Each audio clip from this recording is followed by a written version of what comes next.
पाकिस्तान और IMF के दरमियान कलीलुल मुद्दती कर्ज प्रोग्राम के 1 अरब 10 करोड़ डॉलर के इजरा के लिए जायजा मुज़ाकरात का इख्तितामी सेशन आज होगा। ज़राए के मुताबिक आलमी मालियाती इदारे ने अभी तक कोई नई शर्त आयद नहीं की है। मुज़ाकरात की कामयाबी के इम्कानात रोशन हैं।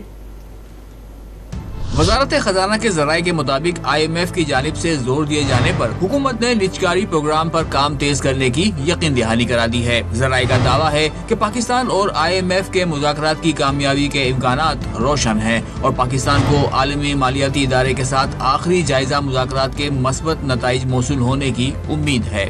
ज़राए का कहना है कि IMF के साथ मुज़ाकरात तामीरी और मस्बत अंदाज से जारी हैं। ज़राए वजारत खजाना के मुताबिक IMF ने मौजूदा प्रोग्राम के तहत ताहाल कोई नई शर्त आयद नहीं की। ज़राए वजारत खजाना के मुताबिक पाकिस्तान आखिरी जायजे के लिए तमाम अहम शराइत पूरी कर चुका है, ताहम मुज़ाकरात की कामयाबी IMF के इत्मीनान से मशरूत है। मुज़ाकरात की कामयाबी से मुतालिक फैसला आलमी मालियाती फंड ही करेगा। मुज़ाकरात की कामयाबी पर पाकिस्तान और IMF के दरमियान स्टाफ लेवल मुआहदा होगा और जायजा मिशन 1 अरब 10 करोड़ डॉलर की आखिरी किस्त के लिए IMF एग्जीक्यूटिव बोर्ड को सिफारिश करेगा। पाकिस्तान और IMF मुज़ाकरात 3 अरब डॉलर के कलील मुद्दती प्रोग्राम के तहत हो रहे हैं। इससे पहले पाकिस्तान को 2 अक़साद में मजमूई तौर पर 1 अरब 90 करोड़ डॉलर मिल चुके हैं।